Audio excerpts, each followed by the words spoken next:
Good morning, peoples, and other various associated life forms. Today I'm going to discuss a very common topic and try to give a very uncommon perspective. The difference between a Democrat and a Republican technically is the difference between a republic and a democracy. Now, in light of recent events, it's disturbing to me how many people are ignorant on a uh, simple cultural factoid that as a Russian commander pins a medal on someone, he tells them they're a good Republican. If you do something right as far as intelligence gathering, or if you're a uh, provocateur or a political spy, and you do good, you're told you're a good Republican. See, the difference between a republic and a democracy is where the system is set up with checks and balances so that as many people as can practically and logically vote as possible do in fact vote. That's what this country's supposed to be. America. Okay? What a republic is, and this is what Republicans believe, is that people, most of them, are too stupid to have a say so, and should therefore be appointed proper educated landowning white men to represent them. That's what Republican is. That's what a republic is. It's representative democracy. It's where the bad parts of our system come from. And while to a certain extent it has helped us resist Russian propaganda in the past, what's happening right now is the Republicans in this country have become an arm of Russian propaganda since the day Barack Obama took office. Actually, well, they were probably involved before then, okay, but it wasn't exactly a big deal. And back then, if you were told that you had some kind of financing or some kind of fundraiser involved with somebody who played poker in a poker ring that was allegedly tied to Russia or some shit like, there's some stupid fucking stories going around right now. Um, that was so stupid, my brain just grinded to a halt, in fact. So,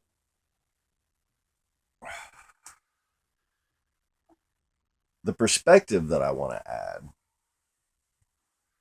is something that I'm pretty sure everybody believes doesn't exist anymore.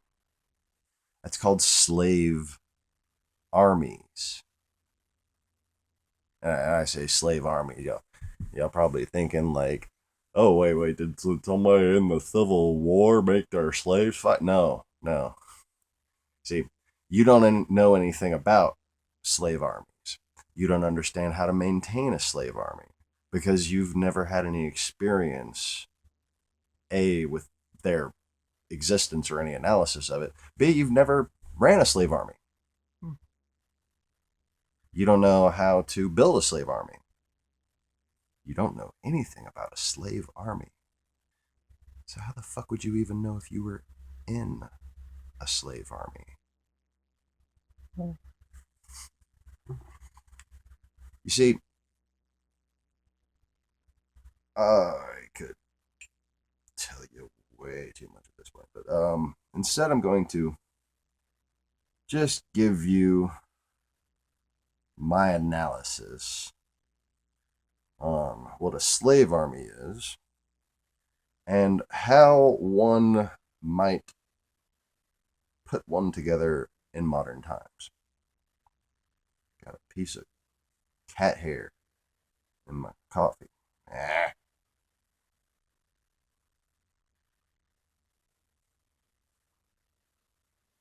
All right. Hair-free coffee.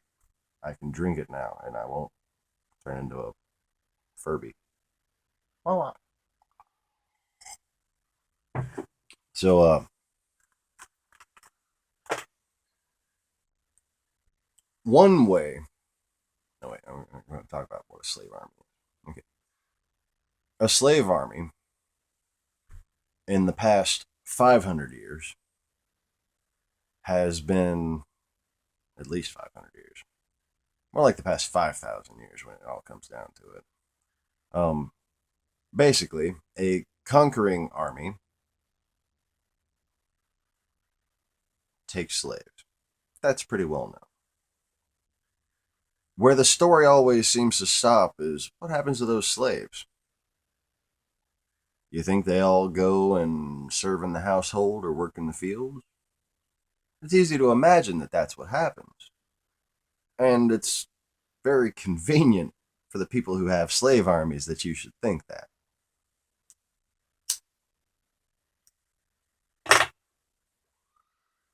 But you see, if you're an empire who values things like intelligence, manpower, foreign influence, what you would do with your slaves is breed more slaves. You set them up in a little town.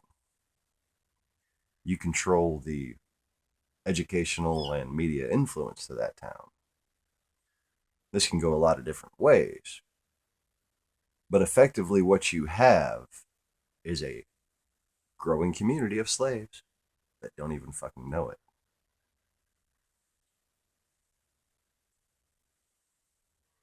Now, getting back to Russia.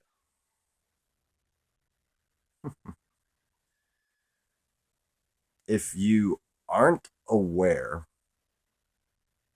of the basics of the Cold War,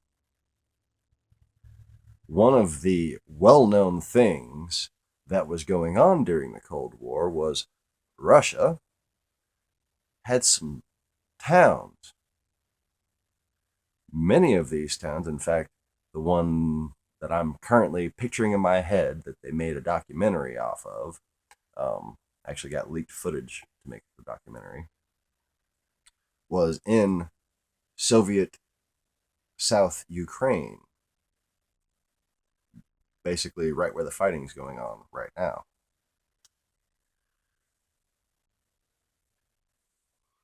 These towns, some were set up with English culture, some were set up with French, German, different various cultures. Most of the Germans are actually much further inland. In this particular area, the particular video I'm thinking of, they had American fake businesses, had fake police officers. Everybody spoke American. They had fake American TV. They even drove according to American laws. They had the streets and everything set up according to American regulations. The traffic cops wrote on copies of American traffic tickets. And by the tens of thousands, these slave armies did what?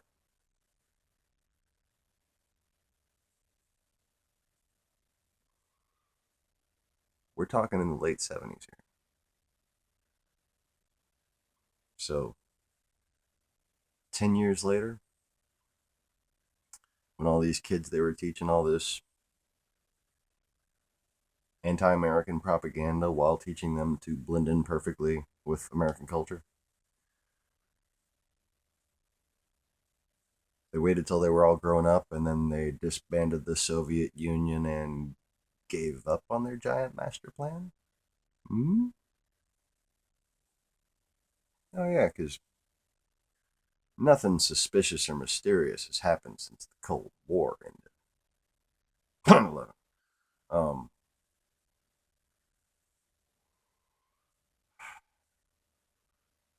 you see, how you breed a slave army in modern times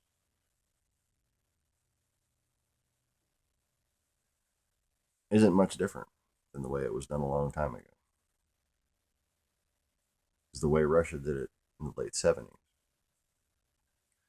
Aside from the television station, and, well, you'd be surprised what they did with vehicles back in the day. But they weren't made of metal and not too similar to modern technology. But like I've said, ancient culture has been completely destroyed, and you have no idea what you're missing. It's fucking sad. The really sad part about it is how much just ruins there are, just total annihilated ruins there are from the same period in time. And you don't think, oh, maybe it was an organized effort to destroy history. No, couldn't have been that. Just had to be a bunch of Christians going crazy and not liking stuff that Christianity by doctrine shouldn't have had any problem with. Because Christianity is about showing other people the truth and knowing and having faith that they will convert when they see the truth. Because if you have the truth about Christianity, that's what will happen. There's no denying it. Everything that is trying to argue with me in your heads right now, I assure you, is the result of propaganda. For the past 90 years, there has been a concerted effort to define Christianity from outside of Christianity.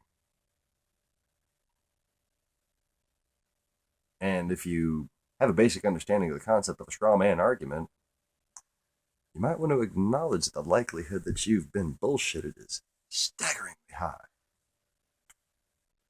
So, getting back to what I was saying, to build a slave army today, say in America, you would need to channel people's hatreds, channel people's fears. You would need to channel people's phobias, their prejudices.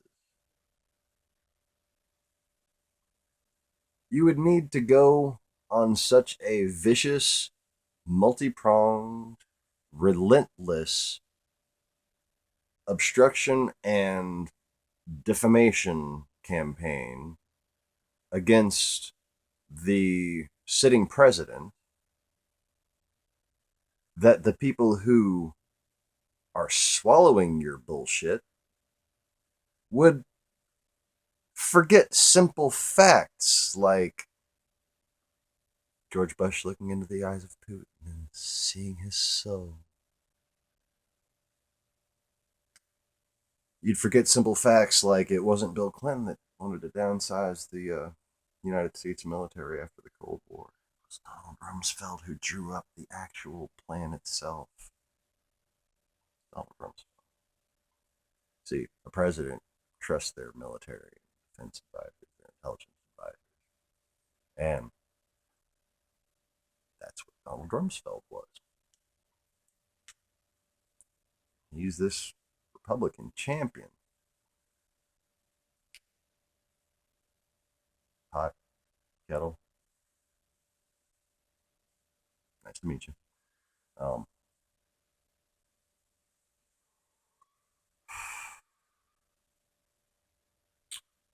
I think I'm speaking English here. I I don't know how what I'm saying is so hard for most people to figure out. When you have an effective enough propaganda campaign against a given population or a given culture, what you have done is deceived them from every angle. That is, you take the core of their beliefs and you turn that against them. You make them lose that morale building backbone. You make them at odds with all of their peers, all the people that surround them.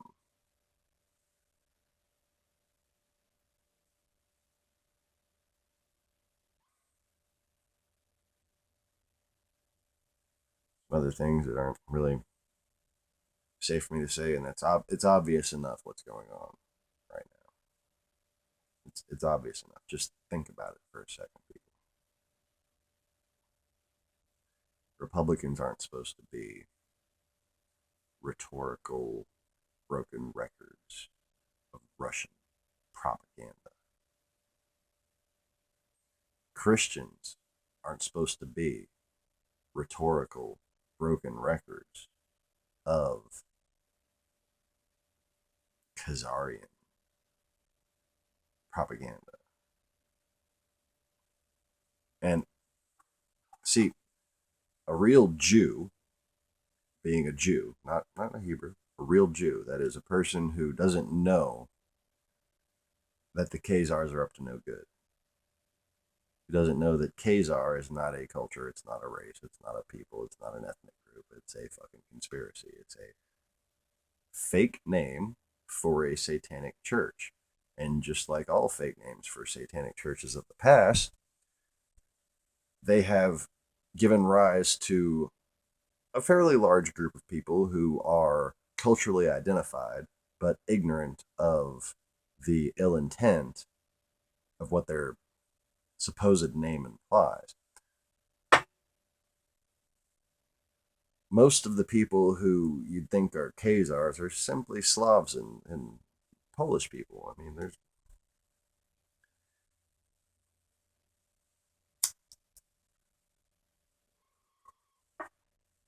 there's very little to do between the people I'm trying to talk about who use religion to manipulate people to make slave armies and the slave armies who unknowingly spread the seeds that these people are trying to sow. And these are seeds of destruction of all of us, including so-called Jews, including the actual Hebrews, including Mandeans, Yazidis, the Coptics, everybody. Everybody in that whole area, everybody in every other area. Okay? They don't like us because they are taught from birth that we are scum. There are people who, like the people who, with good intentions, misinterpret the Bible and want to use Old Testament wilderness law to apply to present day life. And in many instances, that works. But what you're supposed to understand is that what wasn't singled out as being fulfilled by the new covenant in the old covenant, it was implied that man had enough reason at the time to know that, thou shalt not kill. It still stands. The adultery thing, those kind of things still stand. But putting people to death for it, tone it down a notch.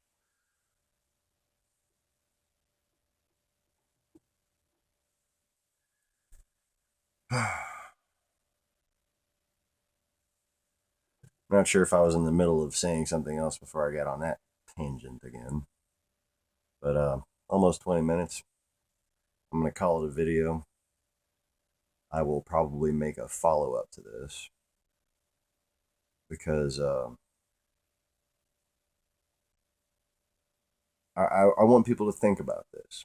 I don't want to tell you all the conclusions to draw. Like I said, it wouldn't be fair for me. Actually, no. Let me go ahead and complete that thought from my last video that got rudely interrupted. Okay. It wouldn't be fair for any ascended being, if you will, to expect his or her children to do well in life without said ascended person, ascended being, God, whatever you want to call them, coming into this world with the same limitations, with the same flaws, same quirks, same weaknesses, rules, regulations.